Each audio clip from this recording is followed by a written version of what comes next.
there's an excellent example of how climate change is already affecting this planet. And the perfect example is the Pacific nation of Kiribati. And it's a small island where 113,000 people live. And what's happening is, because of rising sea levels, they're running out of land. They need to move. So they are going to the government of Fiji, and they're asking them if they can buy land so they can literally, slowly but surely, move their population to Fiji.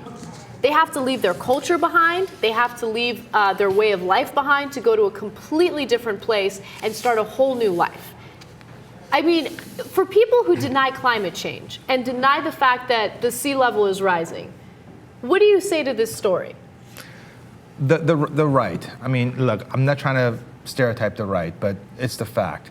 Republicans and right-wingers, they deny global warming. Many of them do. Not all of them. Many of them do.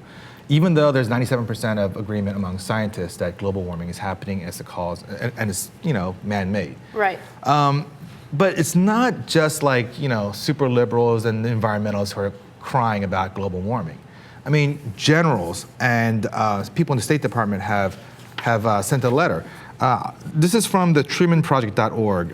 Back in May of 2010, 33 generals sent a letter saying the following. They said, climate change is threatening America's security. The Pentagon and the security leaders of both parties consider climate disruption to be a threat multiplier. So it's our military, it's our intelligence agencies. They all agree climate change is a real problem for Americans. Yes. Not just at a global environmental level, but as a national security threat. And look, it already has such severe implications, and you're seeing an entire country being displaced as a result of climate change. But we're still not doing anything about it. We're still not talking about it. And it's not just Republicans. Bear in mind that Obama hasn't said much about it. He's completely pretending as if this issue doesn't exist. And don't get me wrong, I get it. He has a lot on his plate, right?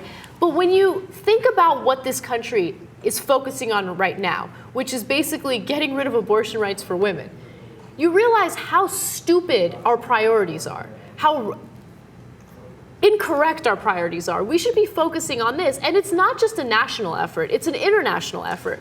But that conversation hasn't even really started yet, because you have corporations in this company, you have destructive people like the Koch brothers funding scientists to make up these bullshit numbers, make up these bullshit studies about climate change, and we continue to ignore it. You're absolutely right that this is an international problem, not a national one. All right, so who's going to lead this effort? Well, the United States Lieutenant is a Weinberg? superpower, We should do it, right? Yes, the United definitely. States should be the leaders of this. We should say, this is what's happening, and these are the standards that we're going to implement. All of you have to do it, otherwise we're going to put up trade barriers or other disincentives for you guys. So please work with us in making this happen. We got to address this right away.